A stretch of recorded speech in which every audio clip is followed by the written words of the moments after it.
Hey everyone, welcome back to the Beam We Bunker. Today we're looking at 2014's Late Phases, brought to us by Adrian Garcia Bagliano, an Argentinian director doing a film now for an American audience, doing an English film. What we have is the story of aging Vietnam vet Ambrose, who's moving into a new retirement community. And there's been some animal attacks, and he actually suffers an animal attack, as it were. Of course, this isn't an animal attack. This is actually a werewolf attack. I like this movie. Now, good werewolf movies are really few and far between. There have not been. First of all, they're not made to the degree that zombie and vampire films are made. And secondly, when we do get them, a lot of them are not that good. Now, this one, it's going to be a slow burn. It definitely builds up to stuff. I mean, there's a little bit the first initial attack in the beginning, but then there's a lot of just kind of time that just goes on. Now, it's a slower paced film, but I didn't really feel that the film was dragging at any point. At one point, I paused it because I wanted to go get a drink, and I'm like, wow, we're almost halfway through the film. It doesn't feel like it. Not a lot has happened, but it doesn't feel like you're just wasting time waiting for stuff to happen.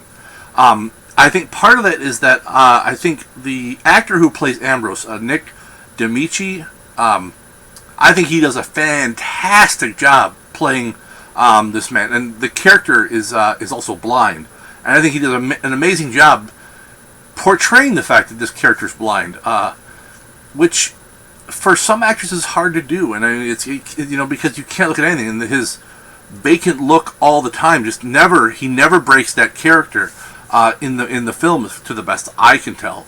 And I think you have a pretty decent supporting cast in this too. You've got Ethan Embry, Tommy Noonan from Gilligan Island fame. Tina Louise plays one of the other retirement community members. My only real complaint about this movie, and it's minor, is the werewolves themselves, the look of the werewolves. They look more at home in an R.L. Stine Goosebumps type movie. They're kind of almost comical looking in a way. But this is a lower budget film too, so I'm not going to hold the look of the werewolf when there's a good story being told. I'm not going to hold effects against a good story, and I think this movie has a good story. It's not going to be for everyone. Scale of 1 to 10, this movie, it's hard for me to really wrap my brain around what it would be. It's kind of like a really good nap. Now, for a part of your nap, nothing really happens, but it's still, time is going by and you don't realize how much time is going by.